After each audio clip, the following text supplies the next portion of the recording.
You want to continue to improve your relationship and your intimacy. You want to have a man who supports your level up journey, who wants to supply you with the means to live a softer life, whether that is by having more love, more intimacy, more of, just feeling in your feminine energy, or you want to have some more luxury gifts. How many of us want to be more attractive? If you're in a marriage, you want to remain attractive to your man. Men are very naturally attracted to the feminine, and receiving is very feminine. That's a part of feminine nature. Hello, beautiful ones, and welcome back to my channel. I am so happy to see you here for another week. I have been absolutely loving this book and discussing the contents along with you here on the channel. In the case that you are just new and joining me, my name is Leisha, and I've been documenting my journey here on YouTube since 2020. I have been working on leveling up my life and transforming myself from a broke beach bum into a feminine, elegant, and affluent woman. So if you are along those lines on the same journey as me, I would love to have you subscribe and join in.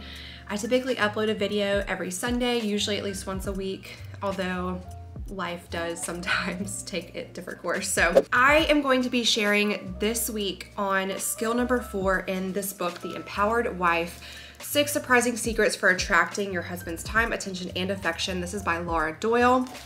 I will leave a link in the description below if you have not had a chance to get this hard copy of the book, or if you are wanting to listen to it on Audible. Both are great. I think I said in the last video that I love to have the hard copy version because I highlight, I make notes in the margins, and that's just really helpful for me with how I learn.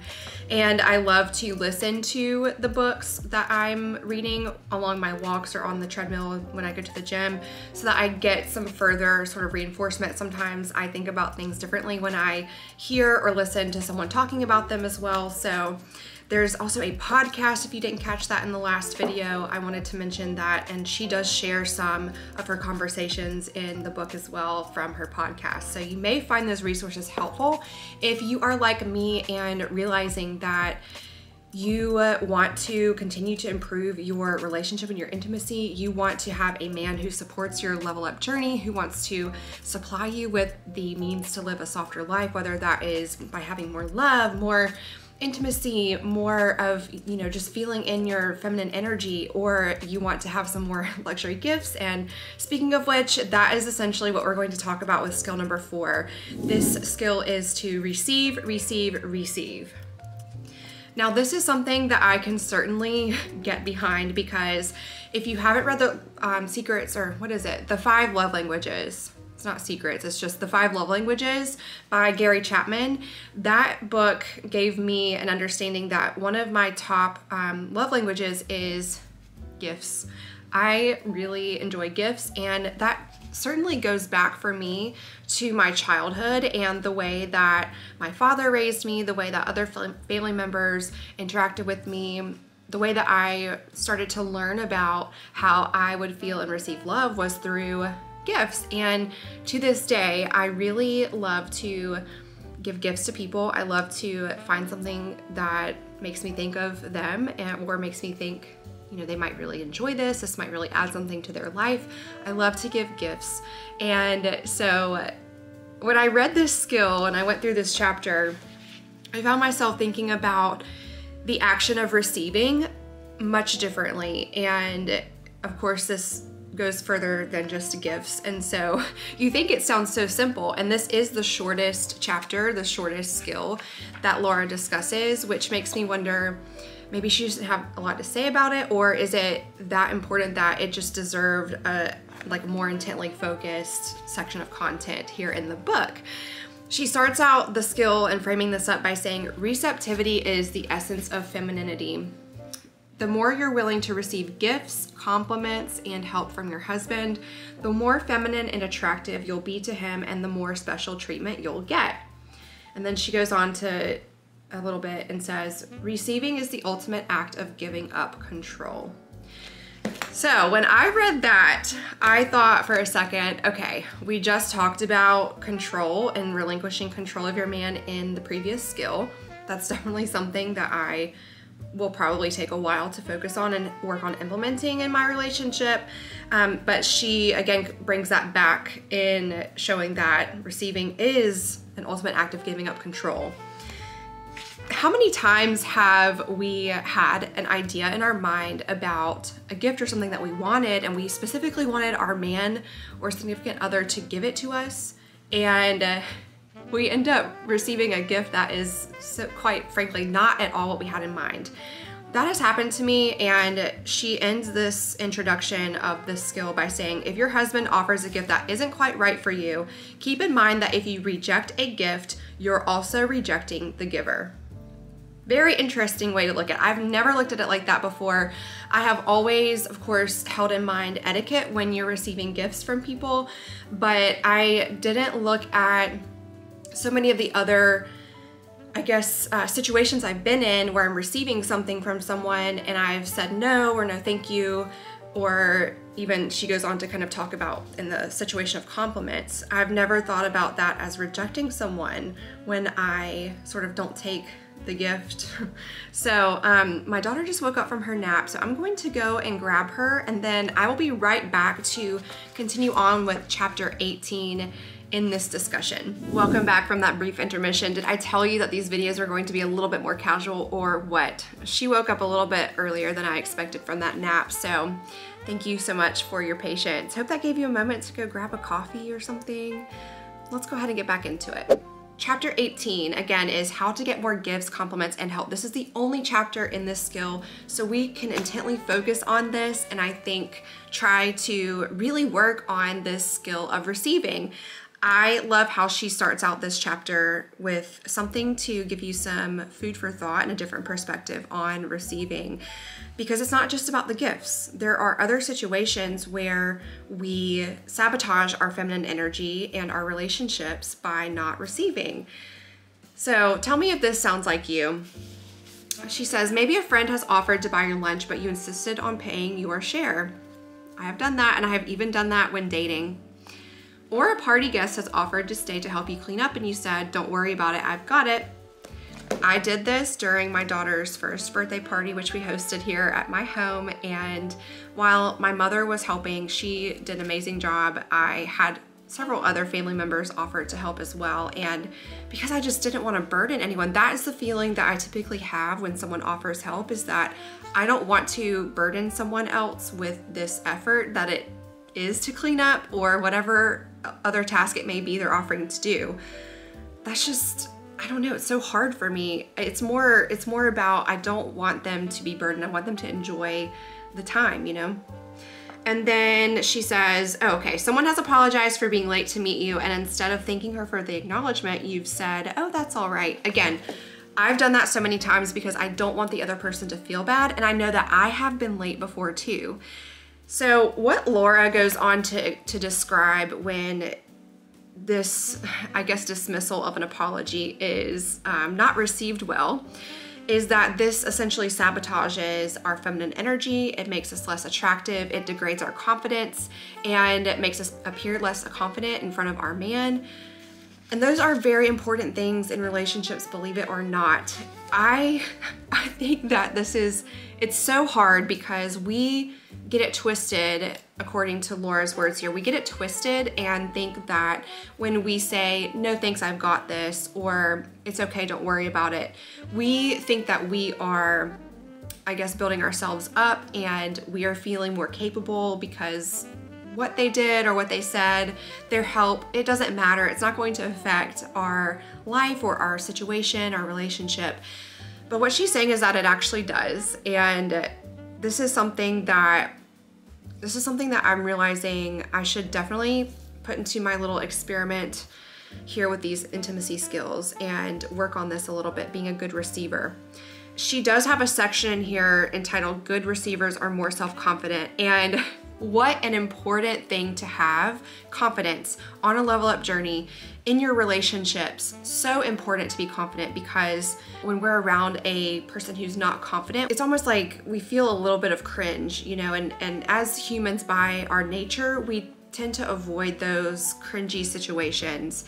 So you may know what it's like to be around someone who's just chronically has low self-confidence, and I think that we don't want to be around those people, so we should try to avoid being like that ourselves, you know?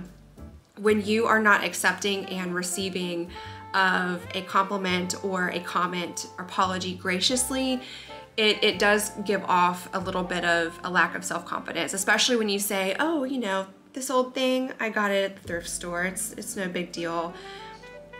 I've done that too, you know, so just something to be aware of. I think that you can experiment with and see what are the results I get. You probably will feel better too on the inside, which in turn is again going to boost your relationship. How many of us want to be more attractive? Laura explains that good receivers are more attractive. And again, men love to please their woman. If you haven't watched the previous videos, I've talked a lot about this, about how women who are really clear in what they want, what they would love to have, men are just going to scramble to please you, and not in a nagging way. You know, if you've watched the last episodes, you know, and I've described this from the book, if you're reading the book, this is, I think, probably an important key.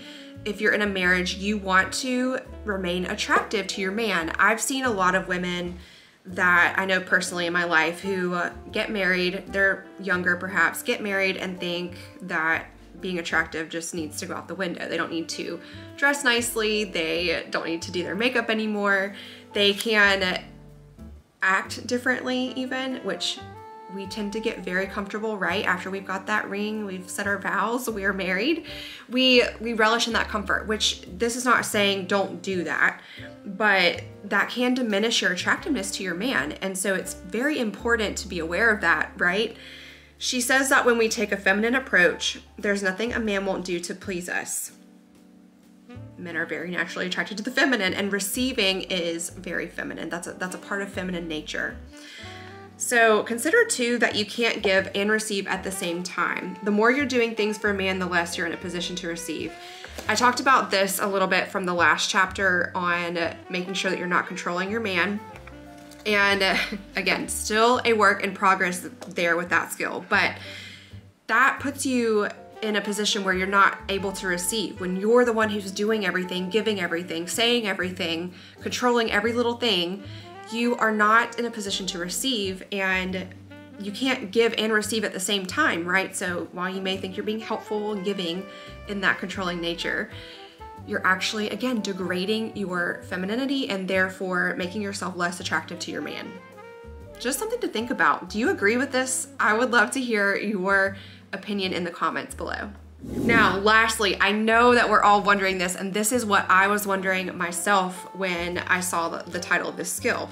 What do you do with a gift that you hate, or that is just completely not at all what you wanted or expected, right? When we reject gifts and compliments, we squash intimacy, insult the giver, and miss out on having something delightful. This is a very bold statement in my opinion, because I think that we can't attach too much meaning to objects, gifts, but I do agree. I think that, you know, it is kind of a rejection of the giver when you make it known that you don't like the gift. So proper etiquette says, you know, accept, say thank you, make sure that you are gracious, don't make any other comments about the gift. If it's something you don't like, just make sure that the person knows that you appreciate the sentiment, you appreciate their gift. It's not so hard. I love I love the examples she gives in here from other women that she's coached in her relationship coaching business, and how they have been given different gifts that were not quite what they wanted. So bear in mind, again, worth reading this book, because those are amazing examples. I'll give you this one. Now she says, I had one woman ask how she was supposed to pretend she liked a gift her husband got her even though she didn't. That's dishonest, she complained. And then Laura says, maybe. I agree. It feels so dishonest to pretend that you like something. I have to work on this for sure. But maybe bringing manners into the relationship will help preserve the intimacy, and maybe that's more important. Only you know what fits for you. This is a tough debate, right? At what point is being a little dishonest okay in order to preserve intimacy in your relationship? Very important to think about. Now, towards the end here, I think that there's a lot of really practical advice for receiving graciously, and you know, just some things to keep in mind, because it is harder than it looks, as Laura states in here. But receptivity is the essence of femininity, as she titles this section here at the end. And I think that is ultimately what's important to note about learning to receive and being more aware of places in your relationship that you are not being a good receiver. This is something too for me, since I have made it known to my husband that my biggest love language is gifts. I realized that there's been some times where I have not been very receptive to certain gifts, or I wish that he would give more. I wish that he would compliment me more. But every time I criticize something that he gives me or something that he says to me that in his mind is meant to either help me or make me feel good, or just because he loves me, he's giving me something, it is degrading our intimacy. It really is. I'm seeing that now, and I wish that I had read this book before getting married. I think that I'm going to start recommending it to some of the young women or unmarried women in my life that I know would benefit from knowing this information. I think that this is a big key, and it's something that we often overlook and think, I've got that, I know how to accept a gift, I love gifts. I truly think that while this is a common aspect of a relationship, receiving gifts and such, or compliments, it's almost oversimplified, and we dismiss how important it really is. So to wrap up this video and leave you with some food for thought, which I marked here at the end of the chapter to read out loud for you. This is again from the podcast conversation that Laura is having with a woman named Catherine. She asks, what would you say if you could go back in time and talk to Catherine knowing what you know now? And Catherine says, knowing my personality, I would say to myself, this starts with you, and you can have everything that you want. It can be the way you want, but not how you think. You can't control your way to the outcome you want. You can't make this happen by controlling everyone, but you do have the power. You do have the influence, but it all starts with you. The only person that you have control over is you. Just start with looking after yourself and go within and get curious about how you are showing up. Obviously, if I could whisper, go and find Laura's book.